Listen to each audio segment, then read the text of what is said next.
오늘 17일 새벽 기도를 시작하도록 하겠습니다. 오늘도 이제 주기도문을 계속해서 살펴볼 건데요. 계속해서 이제 빨리빨리 나갈 수 있는데 한 단어 한 단어가 가지고 있는 의미들 안에서 우리가 기독교 신앙에 대한 본질적인 의미들을 우리가 되찾아가기 위해서 조금은 시간들을 좀 길게 잡아가면서 지금 한 구절 한 단어 살펴보는 중에 있습니다. 오늘 계속해서 10절에 나라가 임하시오며 이 구절에 관해서 우리가 좀 생각해 볼 텐데요. 그 한 구절만 읽기는 좀 그러니까 우리 같이 주기도문을 한 번 더 좀 읽어보도록 하겠습니다. 제가 9절부터 13절까지 봉독해 드리겠습니다. 그러므로 너희는 이렇게 기도하라.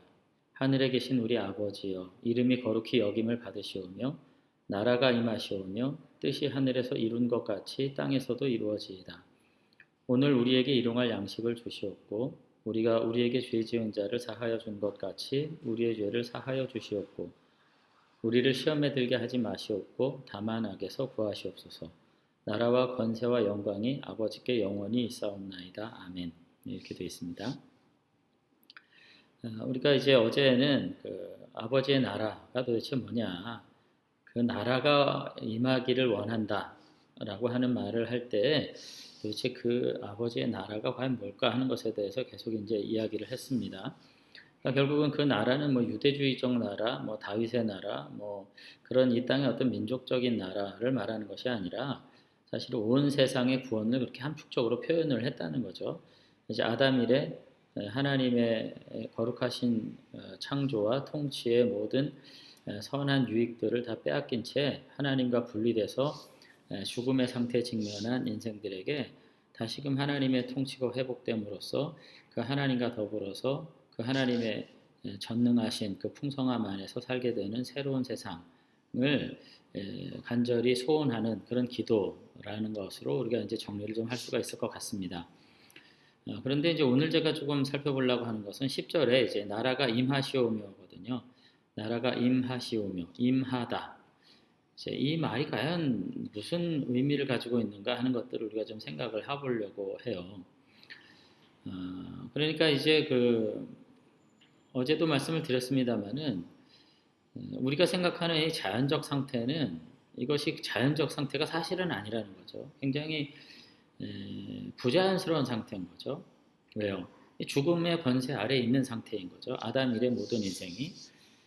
그래서 우리의 삶의 영역에 나타나는 많은 고난들은 당연한 거예요. 고난받는 것을 이상히 여기지 말라 했을 때 우리가 그 말씀을 잘 이해를 해야 됩니다. 이거는 필연적인 상태라는 거죠. 왜요? 하나님, 영원하신 생명의 근원이신 하나님으로부터 떠나 있는 인간, 곧 죽음의 상태에 있는 인간이 살아가면서 느낄 수밖에 없는 거예요. 이런 장애들은. 그러니까 결국은 모든 인생이 결국 죽음의 직면에 있다는 것을 보여주는 증거인 거죠. 삶에 있는 모든 고난들이. 그것이 바로 이제 이 땅의 상태를 보여주는 증거이고요. 구원이라는 것은 바로 이 죽음의 권세에 대항해서 생명을 얻는 것이라고 말할 수 있겠어요. 그래서 성경은 이 자연적 인생의 상태를 죽음의 상태로 보는 반면에 그와 반대로 예수 그리스도 안에서 죽음에 대항하고 결국은 십자가의 부활로 생명을 누리는 상태를 영생이라고 말하고 이것을 구원이라고 이야기를 이제 합니다. 그러면서 이제 복음서에서 결국은 나오는 많은 이적들이 있잖아요. 귀신을 쫓고 질병을 치유하고 하는 예수님의 강력한 사역들은 결국 이와 같은 관점에서 볼 때 하나님의 나라가 예수 안에서 이미 이 땅에 와 있다고 하는, 실현되고 있다고 하는 강력한 증거로서 지금 우리에게 제시되고 있는 것입니다. 그러니까 단지 여기서 나타나는 어떤 치유와 귀신을 쫓고 병을 고치고 회복하는 이 모든 일들이 단지 그 자체로 그냥 기도의 결과로만 해석한다면 우리는 복음서를 굉장히 오해하게 되는 결과를 이제 초래하게 돼요. 물론 이것이 기도에 강력한 동력을 주는 어떤 동기부여가 될 수는 있습니다.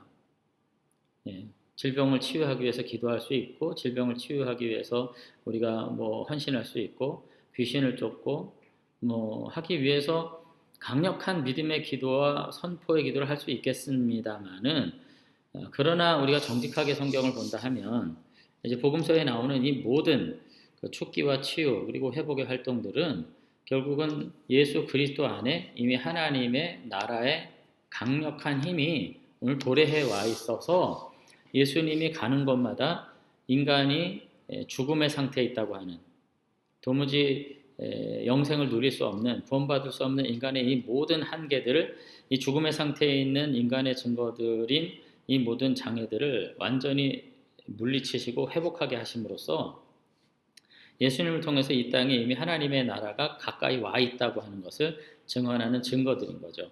그래서 이제 예수님께서 대부분 이제 누가복음 11장 20절을 제가 이제 예문으로 뽑았는데 이 하나님의 나라와 관련해서 지금 이 귀신 쫓는 거, 질병 고치는 거 이런 것들을 어떤 의미가 있는지를 얘기를 하세요. 그래서 누가복음 11장 20절에 보면은 그러나 내가 만일 하나님의 손을 힘입어 귀신을 쫓아낸다면 하나님의 나라가 이미 너희에게 임하였느니라. 뭐 이런 말씀들을 하시거든요. 종종. 그러니까 예수님은 이 치유 활동, 축기 활동이 이제 도래할 하나님의 나라가 자신을 통해서 이미 이 땅의 현실의 상황에 와 있다고 하는 것을 지금 고백하고 선포하시는 것을 볼 수가 있습니다. 결국은 예수님께서 이렇게 육신적인 질병, 귀신 들린 자를 해방시키고 고치고 하는 것들, 그리고 죄인들을 불러서 하나님과의 관계를 회복시키고 이웃에게 올바른 관계 회복을 시키는 이와 같은 일들 하는 것들이요. 삭개오가 그렇고 레위가 그렇죠. 이런 것들이야말로 결국 최종적으로 임하시는 하나님의 나라의 증거들로서 우리가 볼 수가 있다는 거죠. 이제 하나님의 나라가 이제 바로 왔는데 예수님의 초림을 통해서 이 땅에 도래를 했는데 그 하나님의 나라가 이미 와 있고 이제 최종적으로 올 것이라고 하는 이와 같은 사실은 바로 자신의 사역을 통해서 보라는 거예요. 인간의 이 모든 장애들이 물러남으로써 생명의 능력이 회복되는 것을 보면서 하나님의 나라가 회복되는 것을 봐라. 이것을 통해서 너희들이 정말로 죽음의 그림자로부터 생명의 회복으로 옮겨지게 되고 하나님의 완전한 충만함에 참여하게 될 날이 이제 곧 올 것이다. 그러니까 그 완전한 치유와 회복, 그 구원의 나라를 위해서 너희들 회개하고 아버지께로 돌아와라. 지금 그런 말씀들을 하신다는 거죠. 그런 점에서 지금 우리가 다시금 하나님의 나라와 구원에 대한 새로운 이해를 좀 이해하실 필요가 분명히 있습니다. 그런데 그 하나님의 나라가 말이죠. 그 나라가 오늘 10절에 보면 뭐라고 표현되어 있냐면 임하시오며 이렇게 되어 있단 말이에요. 근데 왜 임한다? 어디서부터 오늘 내가 있는 이 자리로 온다? 이런 표현을 썼느냐 하는 것에 대해서 우리가 생각할 필요가 있는 거죠. 우리는 하나님의 나라 간다, 구원 받는다, 천국 간다, 뭐 이런 표현을 하는데 성경에 가만히 보면 그와 같은 표현이 있기보다는 하나님의 나라가 온다, 가까이 왔느니라 이런 표현들이 있다는 거죠. 이게 왜 이런 표현들을 우리는 쓰지 않고 언젠가부터 우리가 만들어놓은 조어들 이런 것들에 더 익숙한 것인가 하는 것에 대해서 저는 좀 반성하고 개념적 이해를 좀 새롭게 할 필요가 있다고 생각을 하는 거죠. 이제 영생이란 말도 그래요. 영생 성경에도 있습니다만은 우리가 개역 성경에 이렇게 영생이라고 번역되어 있지만은 이거를 우리가 일반적인 상식선에서 이제 이해를 한다면 뭐 영원한 생명 이렇게 이해할 수 있어요. 무슨 뜻이냐면 시간적으로 한이 없는 생명 뭐 이렇게 할 수 있고 어떤 영적인 생명 뭐 이렇게 생각할 수 있는데 이거 그냥 직역하면 오는 세상의 삶입니다. 오는 세상의 삶. 네. 앞으로 도래하는 삶이란 뜻이에요. 여기서도 알 수 있듯이 이 하나님의 나라 그리고 구원과 영생이라는 것이 어디로부터 온다 이런 표현들이 많은 거예요. 신약에는. 오늘 10절에 나라가 임하시오며도 나라가 어디서부턴가 우리에게로 오는 것이고요. 영생이라는 것도 영원한 생명이라는 것도 어디선가부턴가 우리에게 오는 새로운 삶이라고 지금 성경은 계속해서 표현하고 있다는 거죠. 예수님도 마찬가지입니다. 예수님도 하나님의 나라가 이 초월적인 나라가 온다고 표현해요. 늘. 예수님께서 늘 하나님의 나라가 가까웠느니라 이렇게 표현하거든요. 개역성경에는. 근데 가까웠다라는 말은 이제 굉장히 문법적으로 표현한 건데 온다라는 뜻에 이제 어떤 문법적 의미예요. 어쨌든 하나님의 나라가 그러니까 동사 자체는 온다 그렇게 표현해요. 온다. 가까웠다. 온다. 같은 말이죠. 근데 이게 매우 독특한 표현이란 말이에요. 뭐 온다고 표현하거나 아니면 하나님의 나라를 너희에게 주신다 이렇게 또 표현해요. 예를 들어서 제자들에게도 적은 무리여 두려워 말라 하늘에 계신 너희 천부께서 그 나라를 주시기를 기뻐하신다 이렇게 말씀하신단 말이에요. 그러니까 우리가 늘상 표현하는 그 표현들로는 우리가 하나님 나라 간다, 천국 간다 뭐 이렇게 하지만은 예수님은 그런 표현 쓰시지 않았다는 거예요. 우리가 하는 일은 그 나라를 영접하는 거예요. 영접하는 게 뭐예요? 우리에게로부터 왔기 때문에 받아들이는 거예요. 상속받는 거예요. 그 나라를 상속을 받는다는 표현들이 있어요. 주시니까 받는 것이고요. 오니까 우리가 그 나라에 참여하는 것이고 그 나라를 누리는 것이죠. 그러니까 어디서부터 오는 나라인 거예요. 하나님의 나라는. 근데 그게 어디냐? 초월적인 하나님, 영원하신 하나님으로부터 오는 나라라는 거죠. 그런 점에서 오늘 우리가 다시금 정말 기대할 것은 뭐냐? 구원이 그 하나님의 나라가 그 영원하신 능력에 부여하신 하나님에게로부터 우리에게 오는 선물이라는 점을 우리가 분명히 이해할 필요가 있습니다. 근데 계속해서 이제 우리는 굉장히 그 구원받는다, 뭐 하나님 나라 간다 이런 표현과 더불어서 마치 우리가 하나님의 나라를 이 땅에 이룰 것처럼 얘기하는 경우가 많아요. 선교사를 보내서 뭐 하나님의 나라를 확장하고 뭐 이런 표현들을 많이 쓰는데 예수님은 절대로 이런 표현들을 사용하지 않은 거죠. 왜? 이런 언어들이 단순히 인본주의적인 언어들이기 때문에 그렇습니다. 물론 교회가 선교에 힘쓰고 복음을 전하고 구제 베푸는 거 당연히 해야 될 일인데 아무리 교회가 그와 같은 선한 일을 행하고 복음에 충성한다고 한들 그것으로서 하나님의 나라가 오는 것은 아닙니다. 인간 자신의 노력으로 이 땅에 하나님의 나라를 이룰 수 있는 게 아니에요. 인간들이 자신의 노력으로 하나님의 나라를 확장한다는 것 자체가 넌센스예요. 교회와 성도들이 어떤 선한 일을 한다고 해도 그것은 인간의 나라일 뿐인 것입니다. 이거 예수님 당시에도 이런 무리들이 있었어요. 하나님을 빙자해서 인간의 나라를 이루고자 했던 열심당들, 그 다음에 바리새인들, 사두개인들 이런 사람들입니다.